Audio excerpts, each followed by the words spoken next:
a busca de caminhos que possam definir melhor qual é o papel autônomo das instituições de comunicação e qual é o papel do Estado nisso. As questões não são simples. Hoje o mundo todo está envolto em questões complexas disso. Nesse momento, por exemplo, a União Europeia está fazendo uma investigação sobre a Google por denúncia de empresas que diz que não é verdade, essas empresas, que a Google dá uma informação com mecanismos objetivos e matemáticos. Não é verdade, dizem essas empresas. O fato é que a Google responde a interesses comerciais da própria Google e direciona as informações de acordo com seus interesses comerciais. Não sei se isso é verdade.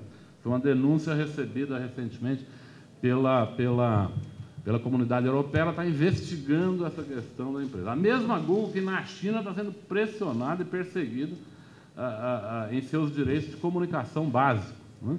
Então, só para ficar em duas situações onde as coisas se colocam de maneira bastante complexa para o tratamento que deve ser dado no ambiente público e privado. Eu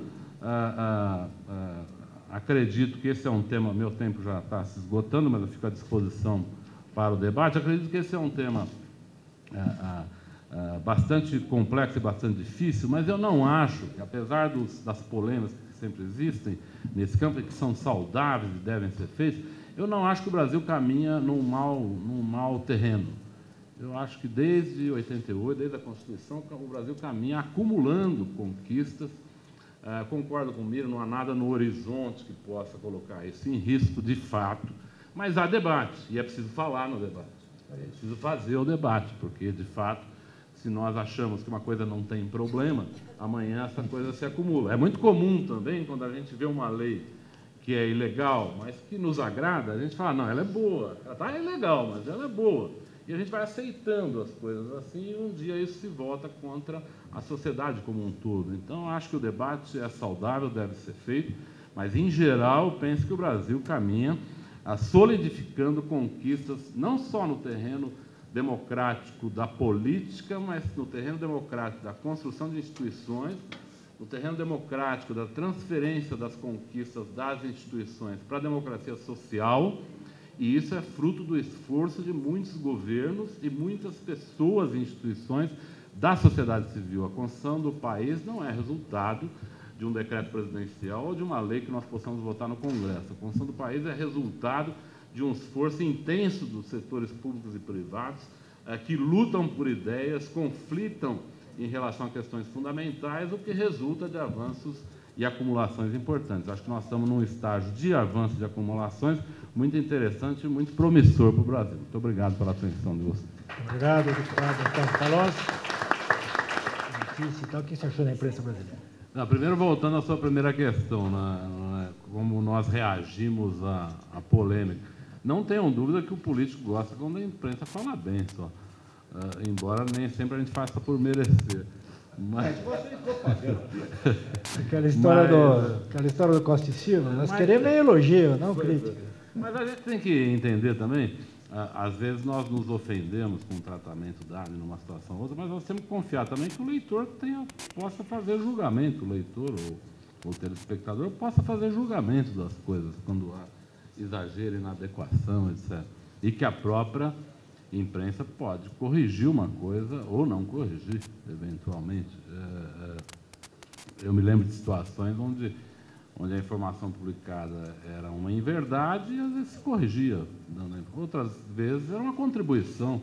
Eu me lembro de um fato, uma vez que a Folha publicou na capa, assim, dizendo que eu, quando estava no Ministério, eu e o ministro Furlan, não tínhamos devolvido um recurso de uma viagem. Na capa do jornal apareceu o ministro Furlan, ficou muito irritado, porque ele estava no começo do governo, não tinha experiência de atuação pública. Eu fui perguntar para um assessor meu, era verdade.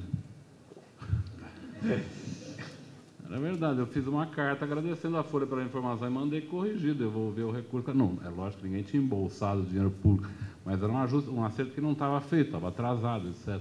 A informação não era mentirosa, foi dada. Poderia ser dada, poderia não ser dada, mas foi dada, era verdadeira. Então, eu acho que essa questão de que os governos precisam de uma atuação da imprensa, uma atuação forte, democrática, é real. Na verdade, a tendência A tendência de governos é ter uma posição de não aceitar crítica. E mais, os governos autoritários, eles tendem a morrer pela sua própria atuação. Na verdade, eles tendem a morrer por não medir a dimensão da sua real força, porque eles eliminam a oposição, eliminam a crítica e não conseguem enxergar que ultrapassaram os limites. Todos os grandes governos autoritários, grandes monarquias, grandes civilizações e períodos desabaram no mundo por causa disso, né?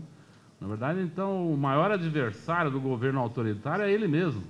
Porque ao eliminar a crítica, não permitir o equilíbrio, ele também não consegue enxergar quando ele passou do limite e desaba que nem uma fruta podre, né? Então é isso, não digo para vocês que crítica é agradável quando a gente está no governo, não é, mas ela é útil, ela é necessária. Eu trabalhei, sabe, algum projeto de lei recente, agora que está dando uma polêmica, não está fácil aprová-lo, que é um projeto que autoriza a publicação de biografias, porque o nosso Código Civil ele é dúbio nisso. Ele permite, por exemplo, que uma família impeça a publicação de uma biografia. Vocês estão assistindo o que está acontecendo, as biografias vão sair do mapa no Brasil, porque o escritor está começando a achar que é um risco escrever. A editora já sabe que é um risco, ela já não encomenda mais biografias. E como é que é essa questão? Quer dizer, eu acho que não podemos, sob pena de perder uma parcela enorme da nossa história, proibir biografias. Isso não quer dizer autorizar e liberar a calúnia, entende? Quer dizer, uma coisa é o direito de produzir a história de alguém, outra coisa é dar a essa pessoa o direito da calúnia. Quer dizer, se caluniou, a justiça está aí para resolver, o processo está aí para resolver, e paga-se a indenização que tiver que pagar. Agora, do jeito que está a nossa legislação, nós estamos caminhando para o mercado parar de publicar biografias. Eu fiz um projeto de lei sobre isso, não está fácil aprová-lo, porque é polêmico, porque parece que está dando liberdade de falar o que quiser, não é? Então, eu penso que é uma questão que está presente para nós e que tem a ver com essa questão. Eu não vou aqui falar de toda a imprensa brasileira, das características dela, mas acho que uma coisa muito positiva que nós temos, que eu já destaquei, que é a questão da TV aberta, gratuita, é a pluralidade da nossa imprensa. A pluralidade da imprensa brasileira é um valor democrático nosso que eu acho que deve ser preservado.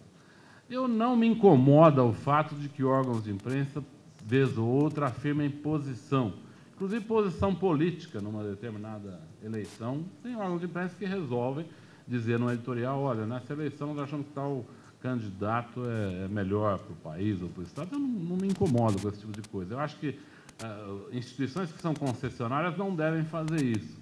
Órgãos que são privados, não vejo problema que façam isso. Eu acho até melhor que façam isso quando querem fazer uma ação de apoio, do que disfarcem isso, né, em diversas matérias confusas, etc. Eu não vejo como negativo para a democracia que, inclusive, instituições privadas de comunicação assumam posições.